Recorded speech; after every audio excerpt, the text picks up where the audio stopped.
मित्रों, कुछ लोगों को एक विचित्र शंका है कि अर्जुन को शंका थी कि युद्ध करेंगे तो इतने लोग मरेंगे कि स्त्रियां दूषित हो जाएंगी, लोग वर्ण संकर हो जाएंगे, जिससे सनातन धर्म नष्ट हो जाएगा। लेकिन श्री कृष्ण ने तो गीता में कहीं भी इस शंका का समाधान नहीं किया कि वर्ण संकर क्या है और कैसे होता है। तो मित्रों, 99% हिंदुओं को इस विषय में सही जानकारी नहीं है। यह वीडियो आजीवन आपके काम आएगा। अगर आपको हिंदुत्व से प्रेम है या नफरत है तो बने रहिए पूरे वीडियो के साथ। तो जय श्री कृष्ण, स्वागत है कथामृत यूट्यूब चैनल पर। मित्रों, श्री कृष्ण ने अर्जुन की प्रत्येक शंका का समाधान कर दिया था। शस्त्र संचालन की तैयारी के समय अर्जुन ने श्री कृष्ण से कहा कि हे अच्युत, मेरे रथ को दोनों सेनाओं के बीच में खड़ा कर दीजिए, जिससे मैं इन युद्ध की इच्छा वालों को भली प्रकार देख लूं कि मुझे किन किन के साथ युद्ध करना उचित है। श्री कृष्ण ने रथ को दोनों सेनाओं के बीच में खड़ा किया तो अर्जुन ने उस 18 अक्षौहिणी जन समुदाय में अपने परिवार को खड़ा पाया। वहां अर्जुन ने अपने पिता के भाइयों को, पितामह को, आचार्यों को, मामाओं को, भाइयों को, पुत्रों को, पौत्रों को, मित्रों को, श्वशुर तथा सुहृदों को देखा। तो इस गणना में कुल 10 शब्द आए हैं, जिसमें अपना परिवार, ननिहाल का परिवार, ससुराल का परिवार, सुहृद और गुरुजन ही थे। तो 18 अक्षौहिणी लगभग 6.5 अरब के करीब होता है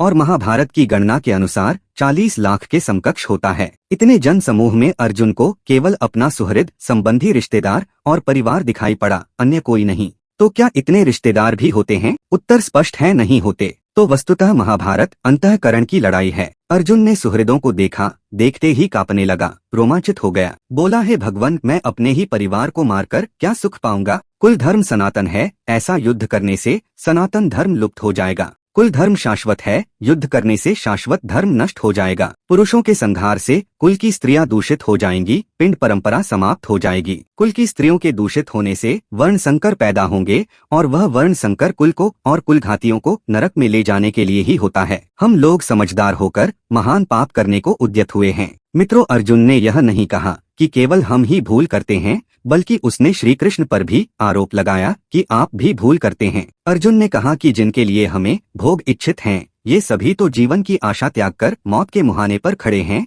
फिर मैं अकेला यह साम्राज्य लेकर क्या करूंगा? अतः मैं युद्ध नहीं करूंगा। यहाँ पर अर्जुन 2 प्रश्न मुख्य रूप से रखता है। पहला तो यह कि सनातन धर्म लुप्त हो जाएगा, सनातन धर्म के लिए अर्जुन आहें भरता है। दूसरा प्रश्न था कि वर्ण संकर हो जाएगा। श्री कृष्ण ने इसका एक ही उत्तर दिया कि हे अर्जुन, इस विषम स्थल में, जिसकी समता का कोई स्थल विश्व में नहीं है, तुझे यह अज्ञान कहाँ से उत्पन्न हुआ? जिस क्षमता का युद्ध मैं बताता हूँ, उस क्षमता का संघर्ष निस्संदेह कुछ भी नहीं है। अर्जुन ने कहा कि क्या शाश्वत धर्म की सुरक्षा के लिए व्यग्र होना अज्ञान है? वर्ण संकरता के जघन्य दोष से बचा लेने का प्रयास भी क्या अज्ञान है? श्री कृष्ण कहते हैं, हाँ अर्जुन, जिसे तू सनातन धर्म कहता है, ना तो श्रेष्ठ पुरुषों ने कभी इसका आचरण किया है, ना यह परम कल्याण करने वाला है और ना यह कीर्ति को ही बढ़ाने वाला है। तो सिद्ध है कि अर्जुन जिसे सनातन धर्म मानता था, ना तो वह सनातन धर्म था और ना उसे वर्ण की सही जानकारी ही थी। वह अर्जुन का भ्रम मात्र था। तभी तो उसने कहा, कार्पण्य दोषोपहत स्वभावः पृच्छामि त्वाम धर्म सम्मूढ़चेताः यच्छ्रेयः स्यान्निश्चितं ब्रूहि तन्मे शिष्यस्ते अहम शाधि मां त्वाम प्रपन्नम। अर्थात धर्म के विषय में मोहित चित्त से मैं आपसे पूछता हूँ, आपका शिष्य हूँ, आपकी शरण में हूँ, मुझे वही उपदेश कीजिए जिससे मैं कल्याण को प्राप्त हो जाऊं। यानी अर्जुन परम कल्याण से वंचित नहीं रहना चाहता। श्री कृष्ण ने पहले तो सनातन धर्म की व्याख्या की, तदंतर वर्ण संकर पर प्रकाश डाला। अब आइए मित्रों, वर्ण संकर पर विचार किया जाए। तीसरे अध्याय में श्री कृष्ण कहते हैं कि अर्जुन, इस कर्म को किए बिना ना तो कोई उस परम नैष्कर्म्य स्थिति को प्राप्त कर सका है और ना भविष्य में कोई प्राप्त कर सकेगा। कर्म ही इस मानव जीवन की सफलता है, किंतु जो पुरुष आत्मा में ही रत, आत्मा में ही तृप्त तथा आत्मा में ही संतुष्ट है, उसके लिए कर्म करने से ना तो कोई लाभ है और ना छोड़ देने से कोई हानि ही है। तो मित्रों, सिद्ध है कि कर्म उस आत्मा तक पहुंचाता है जिसके पश्चात फिर कर्म की आवश्यकता नहीं रह जाती। पहले भी इस कर्म को किए बिना ना तो कोई पाया है और ना भविष्य में कोई पा सकेगा। कर्म ही उसकी प्राप्ति का एकमात्र माध्यम है। यही मानव तन की सार्थकता है। हे पार्थ, मुझे भी तीनों लोकों में कोई कर्तव्य शेष नहीं है तथा प्राप्त होने योग्य किंचित वस्तु भी अप्राप्त नहीं है, फिर भी मैं कर्म बरतता हूँ। यदि मैं सावधान होकर कर्म में ना बरतूं तो यह सब लोक भ्रष्ट हो जाए और मैं वर्ण संकर का कर्ता कहा जाऊं। तो मित्रों, गीता की दृष्टि से कर्म का तात्पर्य आराधना ही है, जिससे आराध्य प्रसन्न होते हैं, जिससे आत्मा का साक्षात्कार होता है, जो संसार बंधन से सदा सदा के लिए मुक्ति दिलाता है। स्त्रियों के दूषित होने से वर्ण संकर होना तो सुना गया, किंतु यहाँ श्री कृष्ण एक नई बात कहते हैं कि स्वरूप में स्थित महापुरुष यदि चिंतन क्रम को नहीं करता तो सब लोग वर्ण संकर हो जाएंगे। मित्रों, वस्तुतः इस जीवात्मा का शुद्ध वर्ण परमात्मा ही है।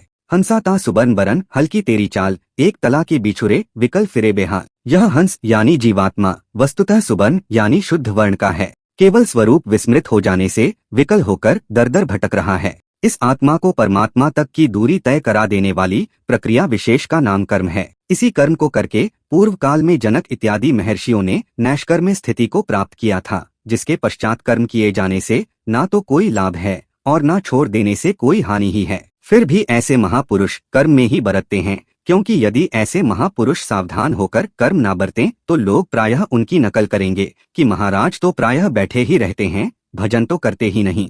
ऐसे अंधानुकरण से वे श्रेय पथ से च्युत हो जाते हैं। कोई भी व्यक्ति जब चिंतन पथ में है तो वह अपने वर्ण की ओर, शुद्ध स्वरूप परमात्मा की ओर अग्रसर होने का प्रयास करता है, किंतु जब वह आराधना से हट जाता है तो सिद्ध है कि वह प्रकृति की भंवर में फंसाव ले रहा है। तो यही वर्ण संकर का होना है, यानी परमात्मा ही हमारा शुद्ध वर्ण है, उसकी ओर अग्रसर ना होकर जड़ प्रकृति में भटकना ही वर्ण संकर होना है। सारांशतः श्री कृष्ण का आशय है कि इस कर्म को किए बिना उस परम नैष्कर्म्य स्थिति को ना किसी ने पाया है, ना भविष्य में प्राप्त कर सकेगा। कर्म अर्थात आराधना अनिवार्य है, किंतु जो कर्म करके आत्मरत, आत्मतृप्त और आत्मसंतुष्ट हो गया, उसके द्वारा कर्म किए जाने से ना कोई लाभ है, ना छोड़ने से हानि ही है, फिर भी वह महापुरुष पीछे वालों के मार्गदर्शन के लिए कर्म बरतता है। कदाचित वे कर्म न बरतें तो उन महापुरुष की तो कोई क्षति नहीं, लेकिन उनका अनुकरण करने वाला समाज वर्ण संकर हो जाएगा। समाज महापुरुषों का अनुकरण करता ही है, क्योंकि वे सभी जीवात्माओं के मूल केंद्र में स्थित हैं।